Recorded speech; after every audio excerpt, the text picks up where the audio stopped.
The MVP definitely focused a lot more on onboarding the customer and aggregating their data. So I think a lot of the trade-off there was deciding what makes that cut, right? What do we actually need to start to onboard customers to give them a reasonable level of comfort that they are working with this random new startup that is trying to collect all their financial information? Building out the right UI, building out the right integrations so that as much of it can be automated and going through third-party OAuth and things like that, rather than, hey, send us a spreadsheet of all your financial data. I think that was the initial focus. My name is Raven Jiang, and I'm the CTO and co-founder at Arc. This is Code Story, a podcast bringing you interviews with tech visionaries. Like 6 months moonlighting. There's nothing on the back end. Who share what it takes to change an industry. I don't exactly know what to do took next. many goes to get right. Who build the teams that have their back. The company is its people. The teams help each other achieve. I was proud of our team. Keeping scalability top of mind. All that infrastructure was Yes, we've been fighting it as we grow. Total waste of time. The stories you don't read in the headlines. It's not an easy thing to achieve, mind Took it you. off the shelf and dusted it off and tried it again. To ride the ups and downs of the startup life. You need to really It's want it. not just about technology. All this and more on Code Story. I'm your host, Noah Lappart, and today how Raven Jiang is empowering startups with modern finance products, built for scale with dedicated and complete support. Raven Jiang grew up in Singapore before heading over to the States for college. He came to the US for undergrad because he grew up reading science fiction and liked the idea of working with technology. He plays multiplayer video games, which helps to shape how he views technology and the advancements in that ecosystem. He enjoys Japanese food and, in fact, traveled to Japan regularly while living in Singapore. Raven and his co-founders met in business school and observed an interesting opportunity in the market. They wanted to apply consumer finance technology to create a seamless revenue financing experience. Over time, they added to the platform to create a fintech solution to accelerate your startup. This is the creation story of Arc. So Arc is a full-service B2B fintech platform.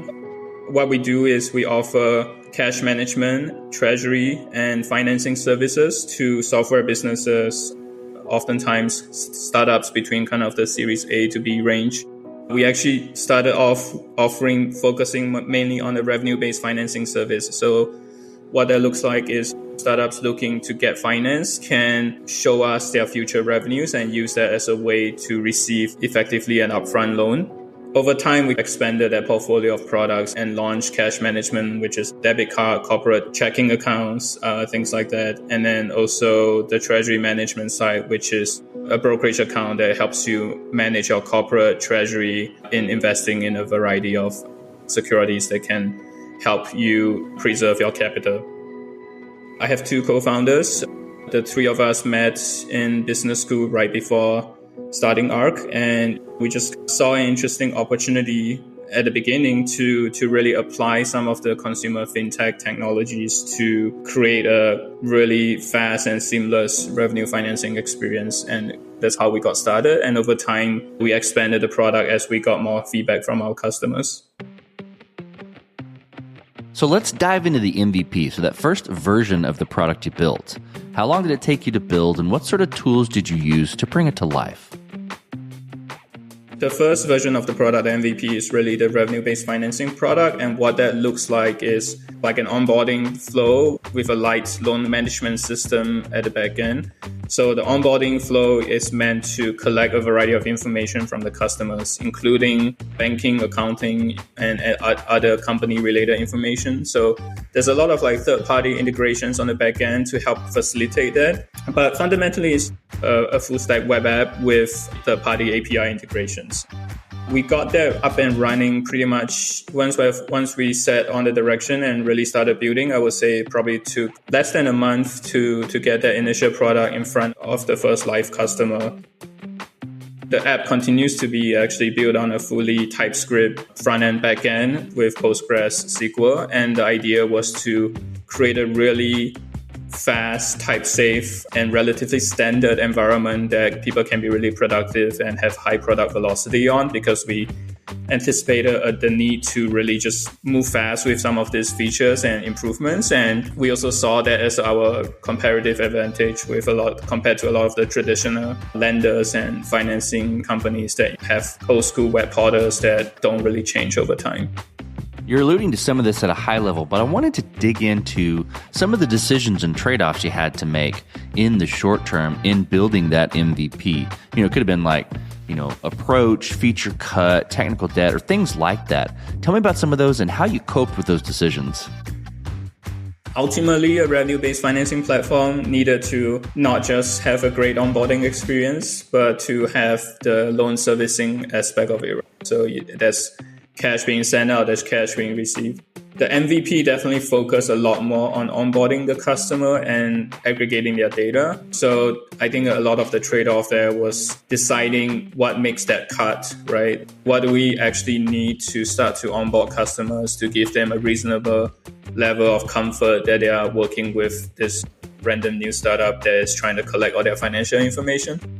Building out the right UI, building out the right integration so that as much of it can be automated and going through third-party OAuth and things like that, rather than, hey, send us a spreadsheet of all your financial data.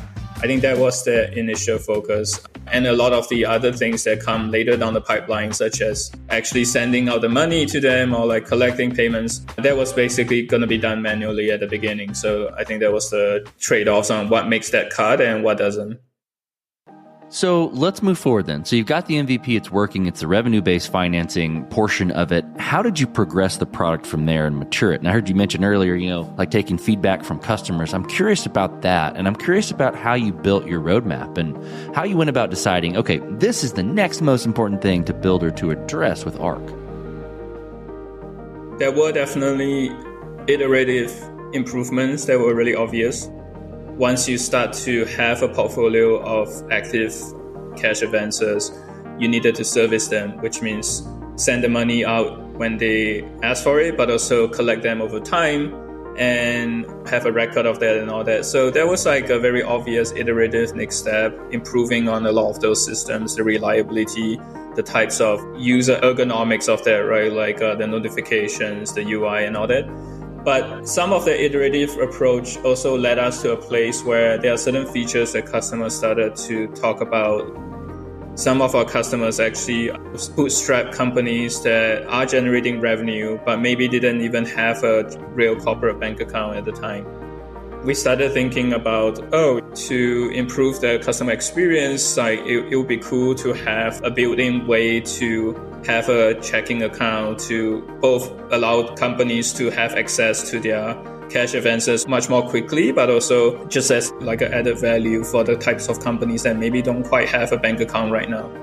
So that kind of desire to improve the revenue financing product ultimately led us to, over time, as we talked to more customers, we realized that, hey, this was something that we could offer as a separate product. So I would say it grew organically just from the type of feedback that we were getting from the customers we were both talking to and serving, right? So there were also customers that we didn't get to serve because they didn't have the financials at the time to qualify for a cash advance, but they would have used a corporate checking account if we were to offer them one. So I think those were the interesting data points that kind of led us down that path. Let's switch to team. So tell me about how you built your team and what you look for in those people to indicate that they're the winning horses to join you. This was 2021 when we started, and this was like peak remote work, and the engineering talent market was going crazy and it was impossible to find people.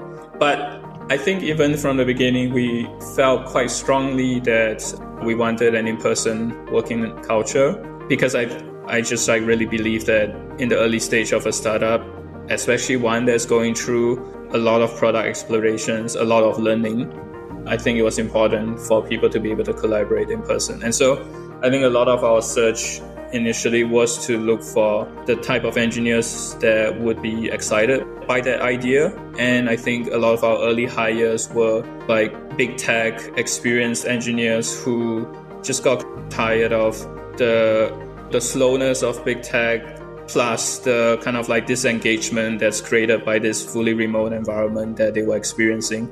That cultural idea that, hey, we want to be in the office and work on this new thing together with a lot of energy and like brainstorming.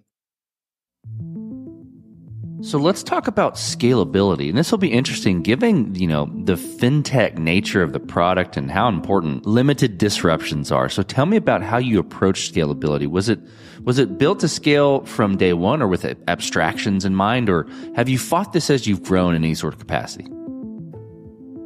I think there was a credible path to scaling every component that we built. But when we built them, we didn't think too much about the scaling problem.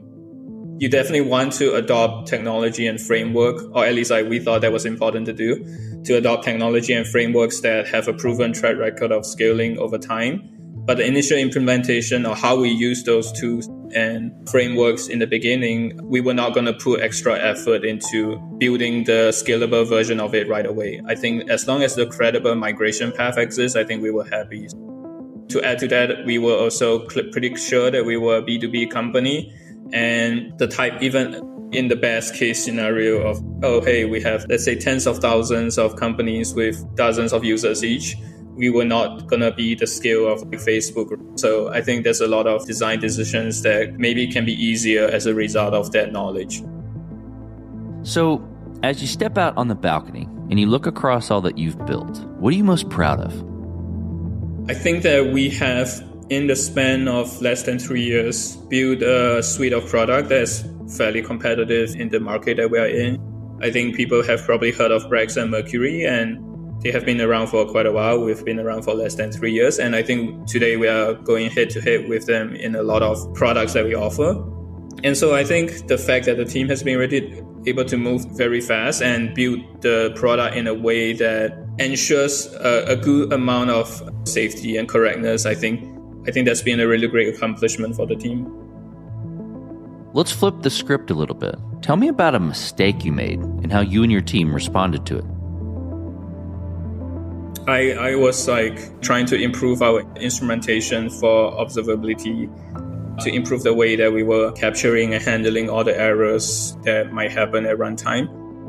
I checked in a piece of code that was meant to add a bit of instrumentation to our serverless functions, but ended up preventing some of the executions of the functions from running to completion. So that actually had a pretty huge impact on a set of services on our backend. When that came to light, I was obviously deeply embarrassed. And to the team's credit, I think people got right down into problem-solving mode. I think it wasn't obvious where the problem was coming from. It was actually a very subtle bug.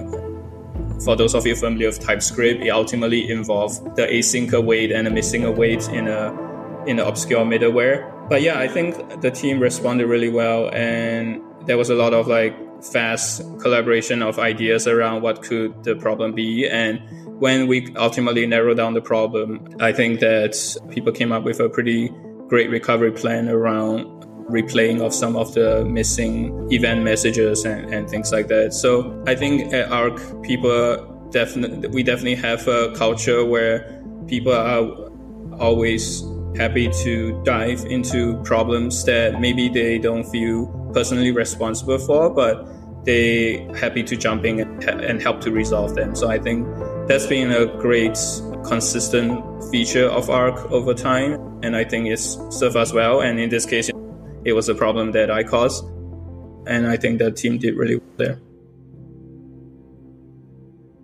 Raven, this will be fun. What's the future look like for the product and for your team? At Arc, I think we do believe that the future kind of B2B fintech platform that companies want to rely on needs to be an integrated suite of products. There's definitely been a proliferation of tools over the past few years. And what happens is that most companies end up adopting a very limited set of those tools because it takes extra operational overhead to even get them to talk to one another. So I would say, I think our future is definitely expanding into, now that we have the transactions on the platform, your first party transactions that companies are performing, their payrolls, their vendor payments, everything on the platform, to build on top of that, to offer customers the sense that they have greater control, greater awareness, and greater kind of auditing capabilities over the financial events that are happening within their company. I think that's definitely where the future of the product lies. And in terms of the team and the company, I think we have consistently been able to build more with a smaller team than what came before us. And I think this is actually a very common story that you will hear across a lot of industries, right? Where software has become very good and newer teams are able to execute really fast with a smaller number of people. I think it's something that we value, and I think we'll continue to grow in a way that I think is deliberate and considers the amount of incremental execution capacity that we obtain with every new employee. So the company is going to be bigger, but it's probably not going to be, in my mind, oversized. And I think that's something that we want to always be careful with. Raven, let's switch to you. Who influences the way that you work? Name a person or many persons or something you look up to and why. It's probably been my girlfriend recently, I would say. So I'm fairly good at test taking. One of my math teachers growing up actually told me that the way to sum up Raven is minimum effort, maximum reward. And I think there's some truth to that, which is that because I was so good at test taking, I was so good at figuring things out, I could always figure out a very smooth and easy path to achieving some of the things I wanted. I think watching my girlfriend work and her work ethics, I think has definitely given me a different perspective, which is that she works really hard. And I think a lot of times she does things in a way where she wants to do the best thing she could, regardless of what the outcomes might be. There's a certain amount of diligence and just like a principle in that I've really come to respect. And it's something that I do think about from time to time, especially at a startup where sometimes the outcomes are uncertain. Well, most of the time the outcomes are uncertain. From time to time, you do want to put aside what the immediate outcomes are going to be and just invest and do the best you can, because sometimes the outcomes will be surprising as a result of that. We talked about a mistake earlier, but this is a little different spin. If you could go back to the beginning, what would you do different? Where would you consider taking a different approach? Doesn't have to be something that didn't work. Could have worked well, but maybe you tweak it a little bit. I think that as a fresh startup in the B2B space, in fintech especially, there's a strong desire to establish credibility really early. And I think some of our hires early on were a bit optimizing for that. I'm not talking about just product engineering in general. I'm broadly speaking as a company.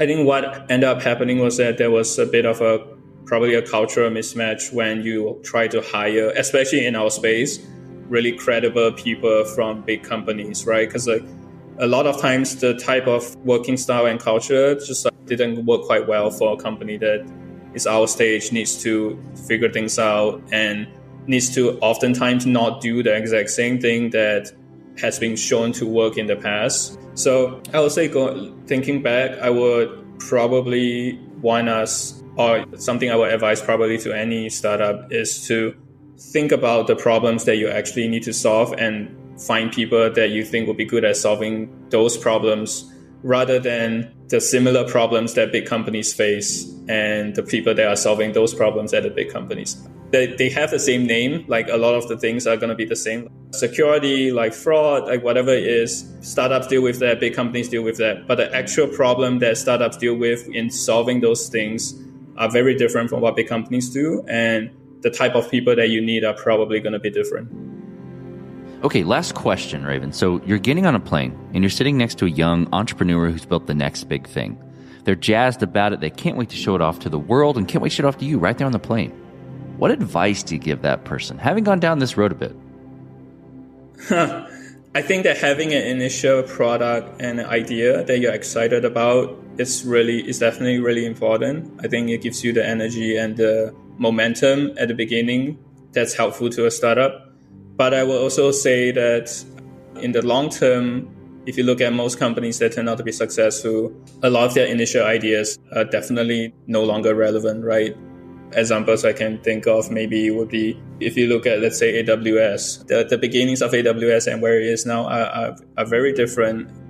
I think it's important to use that momentum and to use that energy to continue to discover and look for things in the space that you're in, and to see and observe what's happening with the success and the metrics over time to get a sense of when is it the right time to continue to improve on this product, and when is it the right time to go beyond it.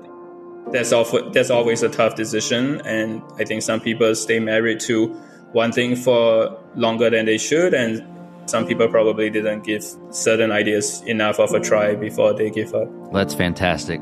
Well, Raven, thank you for being on the show today, and thank you for telling the creation story of Arc. Yeah, no, thanks for having me. And this concludes another chapter of Code Story. Code Story is hosted and produced by Noah Labhart. Be sure to subscribe on Apple Podcasts, Spotify, or the podcasting app of your choice. And when you get a chance, leave us a review. Both things help us out tremendously. And thanks again for listening.